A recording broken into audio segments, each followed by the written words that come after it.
ጥቁር ደመና አንዣቧል። ህወሓት ሸረሪና ላይ የለኮሰው ውጊያ ያልታሰቡ መዘዞችን ከሰበዙ እየመዘዘ ነው። የአፍሪካ ቀንድን የሚያናውጥ ክስተት ወልቃይት አፍንጫ ስር አድፍጧል። አፍሪካ ቀንድን ብቻ ሳይሆን ምናልባትም ጫካ የመሸጉትን ዱር ቤት ያሉትን የፋኖ ታጣቂ ኃይሎችንም እንደ አሜባ ሊሰነጣጥቅ የሚችል ታላቅ ማዕበል እየመጣ ነው። ወጀቡ አስፈሪ ነው። የሸረሪና ውጊያ መልከ ብዙ መልክና መልእክት ያለው ነው። መልእክቱ ለ4 ኪሎ፣ ለህወሓት፣ ለአስመራ፣ ለካርቱም፣ ካይሮና አቡዳቢ ብቻ ሳይሆን ጫካ ለከተሙት የፋኖ ታጣቂዎችም ጭምር ነው። ይህንን ጉዳይ ታዋቂው አክሌድ የተሰኘው ተቋም ድንቅ በሆነ መልኩ በዝርዝርም አስቀምጦታል። በቀይ ባህርና በአፍሪካ ቀንድ የፖለቲካ ሰማይ ላይ የተጋረጠው አዲሱ የኃይል አሰላለፍ ጉድ የሚያስብል ነው። የጂኦፖለቲካውን ቼዝ ሰሌዳ ሙሉ በሙሉ የሚቀይር አደገኛ ምዕራፍም ተከፍቷል። በምዕራብ ትግራይ፣ ሱዳን፣ ኢትዮጵያና ኤርትራ የሚገናኙበት የሸረሪና ስትራቴጂካዊ የሶስትዮሽ የድንበር ቀጠና የሀገር ውስጥ ግጭቶች የተሳሰሩበትና የውጭ ኃይሎች እጅ የገባበት አዲስ የውጊያ አውድማ ሆኗል። የሱዳኑ RSF፣ የኢትዮጵያ ሀገር መከላከያ ሰራዊት አካላትና የኤምሬትስ ዘመናዊ ድሮኖች፣ ፋይናንስና ሎጂስቲክ የተጣመሩበት ይኸው ጥቃት ቀጠናውን ወዳልተጠበቀ የታሪክና የፖለቲካ እጥፋት እየወሰደው ነው። የድንበር አካባቢዎች ተራ ሽኩቻ መስሎ የሚታየው ይህ ክስተት ከካርቱም እስከ አዲስ አበባ፣ ከአቡዳቢ እስከ ዋሽንግተን፣ ከአስመራ እስከ ካይሮ የሚዘልቅ የጂኦፖለቲካዊ ቁማር መገለጫም ጭምር ነው። በታሪክ አጋጣሚ የኮንትሮባንድ የህገወጥ አማጽያን እንቅስቃሴና የታጠቁ ኃይሎች መሸጋገሪያ የነበረችው የሸረሪና ቀጠና አሁን ግን የሶስት ሀገራት ደህንነትና የውጭ ጥቅም የሚጋጩባት እምብርት ሆናለች። ይህንን ጉዳይ በስፋት አፍታተን እንመለከተዋለን። አስቀድማችሁ ግን ይህንን ቪዲዮ ላይክ አድርጋችሁ ጀምሩ። ወደ ዝርዝሩ እናምራ።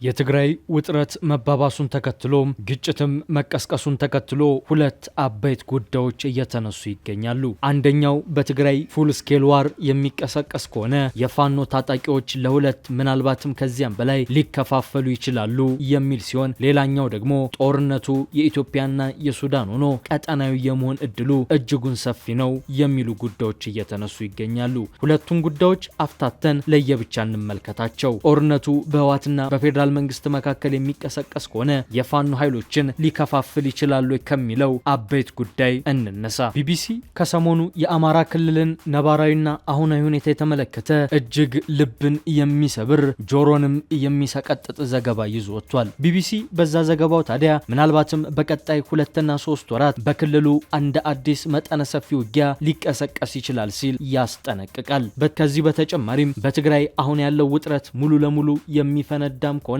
የፋኖ ታጣቂዎችን ወደ ክፍፍል ሊያመራቸው ሊዳረጋቸውም ይችላል ይላል። የአክሌድን ሪፖርት ዋቢ የሚያደርገው ቢቢሲ ባለፉት 3 ዓመታት በፋኖና በመንግስት ኃይሎች መካከል ከ10,000 በላይ ግጭቶች መደረጋቸውን ያትታል። ይህ ግጭት በሚቀጥሉት ወራት ሊስፋፋ እንደሚችልም ስጋቱን አስቀምጧል። የህግና የፖለቲካ ተንታኙ ለቢቢሲ በአማራ ክልል ከ3 ዓመታት በፊት ለፈነዳው ግጭት ስረ መሰረት የሆኑ ጉዳዮች ታማኝና አካታች በሆነ ድርድር የማይፈቱ ከሆነ ጦርነቱ ይቀጥላል ይላሉ።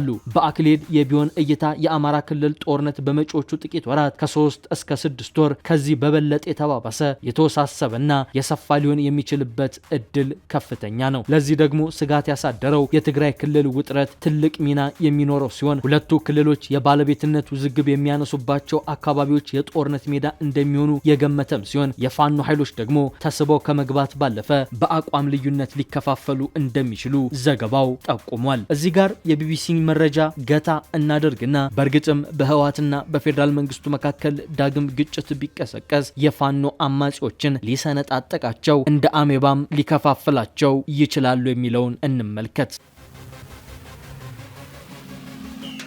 የህወሓትና የኢትዮጵያ ፌዴራላዊ መንግስት ዳግም ወደ ግጭት ቢገቡ የፋኖ አማጺዎች በውጊያው ላይ በሚኖራቸው አቋምና ስትራቴጂክ ጥቅም ዙሪያ ሊከፋፈሉ የሚችሉባቸውም ሆነ አንድነታቸውን ጠብቀው ሊንቀሳቀሱ የሚችሉባቸው የተለያዩ የፖለቲካና የወታደራዊ እይታዎች አሉ። የመጀመሪያው የጥቅምና የስትራቴጂ ልዩነት ነው። አንዳንድ የፋኖ አመራሮች ከፌዴራል መንግስት ጋር ያላቸውን ፍጥጫ ለጊዜው ወደ ጎን በመተው ከህወሓት ጋር የሚደረገውን ውጊያ ለመቀላቀልና በተለይም አወዛጋቢ የሆኑትን የወልቃይትና ራያን የመሳሰሉ አካባቢዎችን ለማስጠበቅ ቅድሚያ ሊሰጡ ይችላሉ። በሌላ በኩል ደግሞ ሌሎች ክፍሎች ዋናው ትግላቸው ከፌዴራል መንግስት ጋር ነው በሚል በህወሓትና በመንግስት መዳከም ተጠቃሚ ለመሆን ገለልተኛ የመሆን አቋምን ሊመርጡ እንደሚችሉ አስተያየት ሰጪዎች ይናገራሉ። ሌላኛው የአመራርና የክልል መበታተን ነው። የፋኖ ኃይሎች በተለያዩ የአማራ ክልል ዞኖች በተለያዩ እዞች የተዋቀሩ በመሆናቸው እንደየአካባቢያቸው ጂኦግራፊካዊ ቅርበትና ስጋት ለምሳሌ ለትግራይ አዋሳኝ የሆኑት ወሎና ጎንደር ካላቸው ቀጥተኛ ስጋት አንጻር የሚወስኑት ውሳኔ ሊለያይ ይችላል። እዚህ ጋር ነው ጦርነቱ ከፈነዳ ምናልባትም የፋኖ ታጣቂዎችን ሊከፋፍላቸው የሚችልበት ምክንያት። ሌላኛው ምናልባትም የፋኖ ታጣቂዎቹ ውጊያው ቢቀሰቀስ አንድነታቸውን ጠብቀው ሊቀጥሉ የሚችሉባቸው ምክንያቶች አሉ። ከነዚያ ምክንያቶች መካከል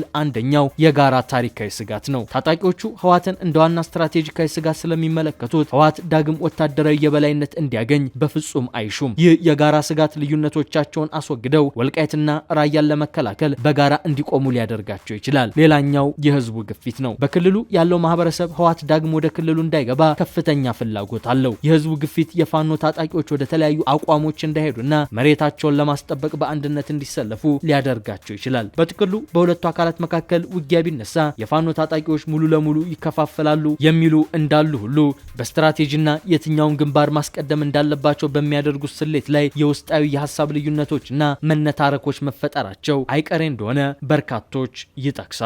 ሌላኛው የፌዴራል መንግስትና የህወሓት ለውጊያ የቀረበው ውጥረት የፈጠረው ስጋት ቀጠናዊ ነው። በተለይም የቀጠናዊ ስጋት በዋናነት ያነጣጠረው ከሱዳን ጋር ባለው ጦርነት ጋር እየተያዘ ነው። የጂኦፖለቲካውን ቼዝ ሰሌዳ ሙሉ በሙሉ የሚቀይር አደገኛ ምዕራፍ ነው የተከፈተው። በምዕራብ ትግራይ፣ ሱዳን፣ ኢትዮጵያና ኤርትራ የሚገናኙበት የሸረሪና ስትራቴጂካዊ የሶስትዮሽ ድንበር ቀጠና የሀገር ውስጥ ግጭቶች የተሳሰሩበትና የውጭ ኃይሎች እጅ የገባበት አዲስ የጦር አውድማ ሆኗል። የሱዳን ፈጥኖ ደራሽ ኃይል RSF፣ የኢትዮጵያ ሀገር መከላከያ ሰራዊት አካላትና የኤምሬቶች ዘመናዊ ድሮኖች ፋይናንስና ሎጂስቲክ የተጣመሩበት ይህ ጥቃት ቀጠናውን ወዳልተጠበቀ የታሪክና የፖለቲካ እጥፋት እየወሰደው ነው። የድንበር አካባቢዎች ተራ ሽኩቻ መስሎ የሚታየው ይህ ኩነት ከካርቱም እስከ አዲስ አበባ፣ ከአቡዳቢ እስከ ዋሽንግተን፣ ከአስመራ እስከ ካይሮ የሚዘልቅ የጂኦፖለቲካ ቁማር መገለጫ ነው። በታሪክ አጋጣሚ የኮንትሮባንድ የህገወጥ አማጽያን እንቅስቃሴና የታጠቁ ኃይሎች መሸጋገሪያ የነበረው የሸረሪና ቀጠና አሁን ግን የሶስት ሀገራት ደህንነትና የውጭ ጥቅም የሚጋጩበት እምብርት ሆኗል። በቅርቡ በምዕራብ ትግራይ የታየው የተቀናጀ ወታደራዊ እንቅስቃሴና ውጊያ፣ የሱዳን የእርስ በርስ ጦርነት፣ የኢትዮጵያ ያልተፈቱ የውስጥ ውጥረቶችና የባህረ ሰላጤው አገራት በቀይ ባህር ዳርቻ ያላቸው የሄጂሞኒ ፍላጎት እንዴት እንደተሳሰሩ በግልጽም ያሳያል። የትግራይ ኃይሎችን ኢላማ ያደረገው ይህ ወታደራዊ እርምጃ የሱዳንን ጦርነት ከሀገር ውስጥ ውጊያነት አውጥቶ መላውን የአፍሪካ ቀንድና የቀይ ባህር ኮሪደር ወደሚያናውጥ ቀጠናዊ ግጭት አሳድጎታል። የኢትዮጵያ መከላከያ ሰራዊት አካላት ከሱዳኑ RSF ጋር በትብብር ህወሓት ላይ እርምጃ ወስደዋል የሚለው ክስ በደቡብ አፍሪካ የተደረሰውን የፕሪቶሪያ የግጭት ማቆም ስምምነት መሰረት የሚንድም አደገኛ ነው እየተባለ ነው። ይህ ክስ የተረጋገጠ ክስ አይደለም። ይህን ክስ በተመለከተም ከኢትዮጵያ መንግስትም ሆነ ከRSF ታጣቂ ኃይል በኩል የተሰጠ ማብራሪያ የለም። ነገር ግን በርካታ የአረብ አገር ሚዲያዎች እንዲሁም ደግሞ ህወሓት RSF በዚህ ውጊያ ተሳትፏል በማለት እየከሰሱ ናቸው። ይህ ትልቅ ስጋትና ትልቅ ማስጠንቀቂያ ነው። እዚህ የሰሞንኛው የሸረሪና ውጊያ ላይ የተባበሩት አረብ ኤምሬቶች ሚና እንዳላት በርካቶች እየተነተኑ ነው። ማረጋገጫ ባይኖርም አረብ ኤምሬቶች በቀይ ባህር በባቤል መንደብና በናይል ተፋሰስ ላይ ያላት ስትራቴጂካዊ ፍላጎትም ከአሜሪካ የቀይ ባህር ፖሊሲና የደህንነት ፍላጎት ጋር ቀጥተኛ ግጭት ውስጥ ገብቷል፣ ተላትሟል። ሪል ፖለቲክ እንደሚነግረን ሀገራት በጂኦፖለቲካዊ ቁማር ውስጥ የራሳቸውን ብሔራዊ ጥቅም ለማስከበር ሲሉ ማንኛውንም ታክቲካዊ ጥምረት ይፈጥራሉ። ነገር ግን በውጭ ኃይሎች ድሮን፣ ገንዘብና ሎጂስቲክ የሚመራው ይህ የፖለቲካ አሰላለፍ በፖለቲካ ፍልስፍና የደህንነት ስጋት ውጥረት ወይም ሴኩሪቲ ዲሌማ የሚባለውን ሁኔታ ይፈጥራል። እያንዳንዱ አካል ራሱን ለማጠናከር የሚያደርገው ጥረት የሌላውን አካል ስጋት በመጨመር ቀጠናውን ወደማያልቅ የጦር አዙሪት ውስጥ ይከቷል። በመጨረሻም የሸረሪና ሶስትዮሽ ድንበር መታጠቅና የሀገራት የጥቅም መተሳሰር የቀጠናው ሀገራት መሪዎችና የፖለቲካ ኃይሎች የቆሙበትን መሬት ዳግም እንዲፈትሹ የሚያስገድድ ደውል ነው። የውጭ እሳትን ወደ ራስ ደጅ መጋበዝ በመጨረሻ ቤቱን አቃጥሎ አመድ ከማድረግ ውጪ የሚፈጥረው ዘላቂ ሰላም የለም የሚሉ ትንታኔዎች በስፋት እየተሰሙ ነው።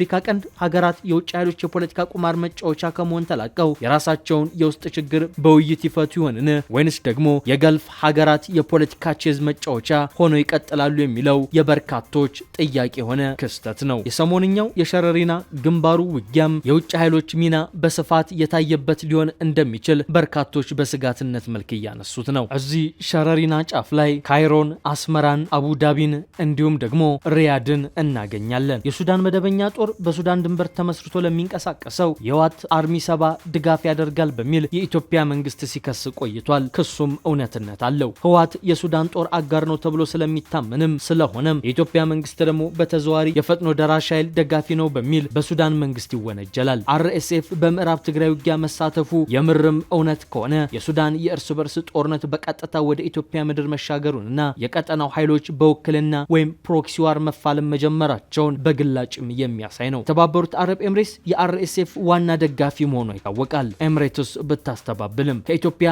ማዕከላዊ መንግስት ጋርም ጥብቅ ወታደራዊ ወዳጅነት ነው ያላት። አርኤስኤፍ በወልቃይትና በሁመራ አዋሳኝ መስመር ላይ እንዲሰፍር ወይንም የኢትዮጵያ መንግስትን እንዲያግዝ ተደርጓል የሚለው መረጃ ኤምሬትስ በምስራቅ ሱዳን መስመር ላይ ያላትን የሎጂስቲክና የጦር መሳሪያ ማስተላለፊያ ፍላጎት ለማስከበር ከኢትዮጵያ ጋር በጥቅም መተሳሰሯን አመላካች ሊሆን እንደሚችል ተንታኞች የህወሓትን ክስ ተመስርተው የጥንቃቄ መረጃዎችን እያወጡ ይገኛሉ።